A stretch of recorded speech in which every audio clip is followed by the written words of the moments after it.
Hi guys, welcome to JJ Mom's Kitchen. எல்லா போலும் இறைவனுக்கு இன்னைக்கு வந்து குக் வித் கோமாளில கனி செஞ்ச கோடி வெப்புடு தான் நம்ம பார்க்க போறோம். இது வந்து மலேசியாலயும் இதே மாதிரி ஒரு ரெசிபி இருக்குது. அதுக்கு பேர் வந்து ayam goreng bawang. கண்டிப்பா மிஸ் பண்ணாம கடைசி வரைக்கும் பாருங்க. இப்போ நம்ம வந்து ஆந்திரா ரெசிபியோட சேர்ந்து மலேசியன் ரெசிபி கலந்து செய்ய போறோம். அதுக்கு முன்னாடி நம்ம சேனலை அப்படியே பக்கத்துல இருக்கிற மணி பெல் ஐகானை கிளிக் பண்ணிக்கிறேன். இப்போ வாங்க வீடியோல போவோம். ஒரு 1/2 கிலோ கோழி எடுத்துக்கிறங்க. மஞ்சத்தூள் உப்பு போட்டு நல்லா சுத்தமாக கழுவிக்கிறங்க. ஒரு கோழியில் பாதி இது.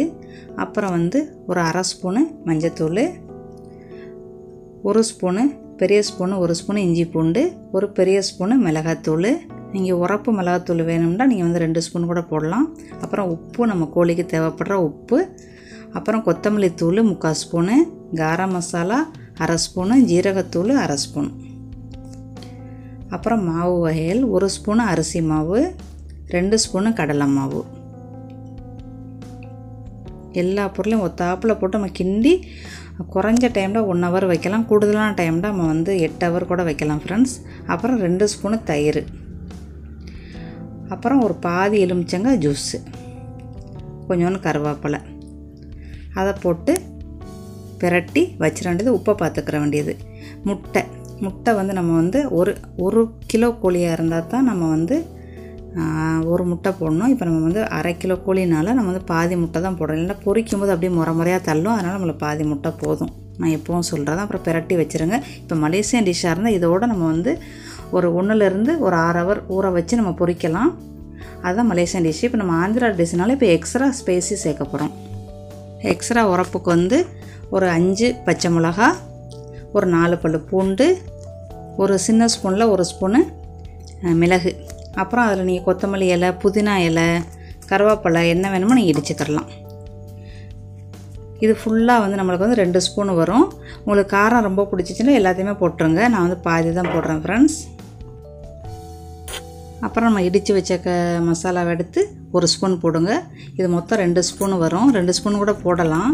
எனக்கு காரம் போதும், அதனால் இவ்வளோ தான் போட்டு நான் வந்து 1 ஹவர் ஊற வைக்கிறேன். உங்களுக்கு டைமிங் இருந்தால் ஒரு 6 ஹவர் கூட நீங்கள் ஊற வச்சு போகிறீங்க. ரொம்ப அருமையாக இருக்கும். அப்புறம் அவ்வளோதான், 1 ஹவர் ஆயிடுச்சு. இப்போ நம்ம வந்து எண்ணெயை சூடு பண்ணிக்கிறணும். சூடாக இருக்கான்னு பார்த்துக்கிறோங்க. அப்புறம் கோழியை ஃபுல்லாக எல்லாத்தையும் போடுங்க. போட்டு உடனே திருப்பிடாதீங்க. மசாலா வந்து எல்லாம் உதிர்ந்துடும். அதை பார்த்துக்கிறோங்க ஃப்ரெண்ட்ஸ். உங்களுக்கு முட்டை பத்தலை, முட்டை இன்னும் கொஞ்சம் வேண்டாம், நீங்கள் 1 முட்டையை கூட நீங்கள் போடலாம். பொரிக்கும் போது வந்து அது வந்து அப்படி முறையாக வரும். அதனால தான் நான் வந்து எப்போவுமே, அதாவது 1 கிலோ கோழியாக இருந்தால் நான் வந்து 1 முட்டை போடுவேன் ஃப்ரெண்ட்ஸ். அப்புறம் அப்படியே வெந்ததை பிரித்து பிரட்டி விடுங்கம்மா. எப்பவும் போல் சரியா எப்படி கோழி பொரிப்போம் அதே மாதிரி தான். எல்லாம் நல்லா பொரிஞ்சிருச்சு. இப்போ நம்ம அதை அள்ளணும். நல்லா பிரட்டி விடுங்க. பிரட்டி 2 பக்கம் நல்லா கிறிஸ்பி ஆன பிறகு எடுத்துருங்க. எடுத்து டிஷ்யூ பேப்பரில் எடுத்து வச்சுருங்க. முதல்ல எல்லாத்தையும் அள்ளி, அப்போ தான் நம்மளுக்கு எண்ணெய்கள் எது இருந்தால் நல்லா உறிஞ்சிரும். அவ்வளோதான் ஃப்ரெண்ட்ஸ். இப்போ நம்ம வந்து அள்ளி வச்சிட வேண்டியது தான். கோழியை முடிஞ்சிருச்சு. எண்ணெயெல்லாம் குறைச்சிக்கிறோங்க. அதே கடாயிலே செஞ்சிடலாம். பட்டை, கிராம்பு, அன்னாசி பூ போடுங்க. நீங்கள் பெருஞ்சீரகம் வேண்டாம், ஒரு 1/2 ஸ்பூன் போட்டுக்கிறலாம். ஏலக்காய் கூட போடலாம் ஃப்ரெண்ட்ஸ். அப்புறம் பட்டை மிளகா ஒரு 5 மிளகாயை போடுங்க. பச்சை மிளகா வேண்டாம், நீங்கள் போட்டுக்கிறலாம். நல்லா காரமாக வேணுண்டா அப்படி போட்டுக்கலாம். இறக்கி ஆந்திரா டிஷ் வந்து சரியான காரமாக தான் இருக்கும். அப்புறம் வந்து ஒரு வெங்காயம் நீட்ட வாகலை வெட்டிக்கிறங்க. 100 கிராம் வெங்காயம் வேணும். 1/2 வேக்காடை வறுத்தா போதும், ரொம்ப வதக்க வேணாம். அப்புறம் ஒரு கைப்பிடி அளவு முந்திரி பருப்பு உடச்சிக்கிறங்க. உடச்சி கிண்டி விடுங்க. இதுக்குள்ளே உப்பு வந்து நீங்கள் உப்பு பத்தலைன்னா கோழியை போட்டு பாருங்கள். உப்பு பத்தலைன்னு லைட்டாக போட்டுக்கிறோங்க ஃப்ரெண்ட்ஸ். இப்போ வந்து 1 ஸ்பூனு சின்ன ஸ்பூனு இஞ்சி பூண்டு பேஸ்ட்டு போட்டு கிண்டுங்க. இங்கே வந்து இது வந்து ayam goreng bawangன்னு சொல்லுவோம். கல்யாணத்துக்கெலாம் வந்து இது வந்து சில சாப்பாட்டு இடத்துலேருந்து வைப்பாங்க. அப்புறம் வந்து 1 ஸ்பூனு மிளகாத்தூள், ஒரு ஸ்பூன் garam மசாலா, ஒரு 1/2 ஸ்பூனு மிளகுத்தூள் போட்டு கோழியும் போட்டு கிண்டிடுங்க.